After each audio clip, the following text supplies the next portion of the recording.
My book of weird, dark, hilarious fairy tales for adults, Fairy Tales, has officially debuted in the UK and other parts of the world, including Belgium and Germany, Denmark and Hong Kong, Ireland, Lithuania too, the Netherlands, the Philippines, Romania, Sweden, and Thailand, and someday it will be in Australia and New Zealand, but that takes a little longer.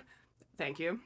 In celebration of this, and in the celebration of my followers across the pond, here is a fairy tale from England requested many moons ago, and in fact it's called The Buried Moon. Hopefully you're still out there, mysterious folktale requester, because this one is for you. The Fairy Tales with Liz. Dings! Long ago, back when my gram was a wee sprog, the car land was all bog land. Not a single car in sight, just bogs. Now, for my followers in the American colonies, Carland was either an area of Cornwall or a now defunct used car dealership or something else entirely, perhaps pronounced differently. I don't know. AI is truly making my Google searches useless. Anyway, it was all bogs, and bogs are cracking, but also teeming with dodgy characters, especially on a night when the moon is hidden.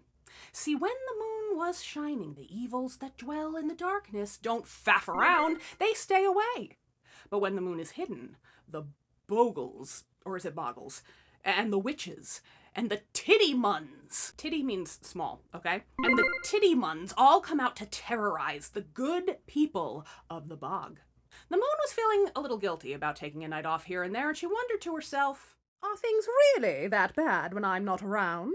She decided to investigate and to be a bit of a detective Broadchurch, if you will. Oh, you won't? Oh, that's not David Tennant's name on the show? Okay, let's move on.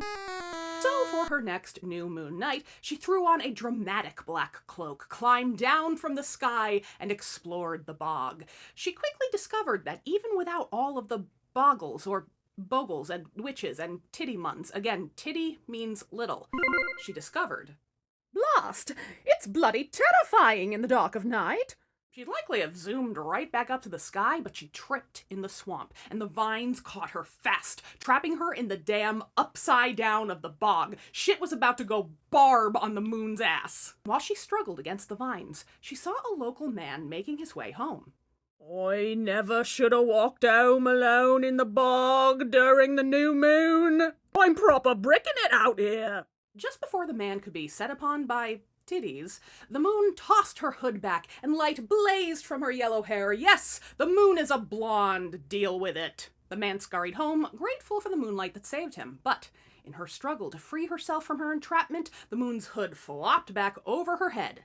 And impenetrable darkness descended on the bog once again, and the boggles or bogles and witches and, the rest of them, they swarmed out for a jolly bash. Finally, that old moon got what's coming to her. We're no longer putting up with your moonbeams, you ugly scrubber. Roll a stone on her until she's stuck so long she pickles in the bog. Yes, those vile wankers squashed the moon under a stone and made every night a living hell for the people of Carland. They mourned the loss of their savior, the moon, for they had no idea where she might have gone. Oh yeah, except for this drunk idiot. I just remembered I ran into the moon 3 weeks past. Yeah, this idiot forgot he was saved by the moon. And in the meantime, his countrymen were being, turned into meat pies by brownies. I don't really know British creature folklore, if that isn't obvious yet. So a witchy old broad, a good type of witch, armed the local men with protective amulets, a stone in the mouth and a hazel twig in the hand, and the men hiked into the bog with instructions not to utter a single word until the moon was back in the sky.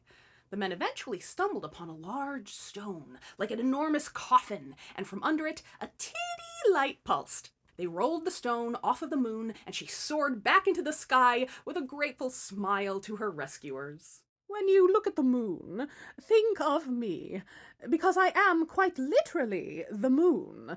It's true. Aluminium. I love you, moon. Marry me, moon. Get me to the church on time. And that's the end. Now, if you enjoyed that hastily put together folktale for some reason, you will love my book, Up Fairy Tales, Sinful Cinderellas, Prince Alarmings, and other timeless classics, available at Waterstones and Dusman das Kulturkaufhaus and Politikens Bogal and Puon and, God, I definitely should have looked up these pronunciations. You know what? You can find it at any TIDDY bookshop you prefer to patronize. Not only that, it's actually a good book. It's much better than the fairy tale I threw together for you today. I spent time on it. I was paid to write it. You got the good stuff. Because, you know, here on TikTok, you get what you paid for, which was nothing. But fairy tales in my book? These fairy tales are priceless. Actually, I think they're around $30 American, but, you know, you get the idea.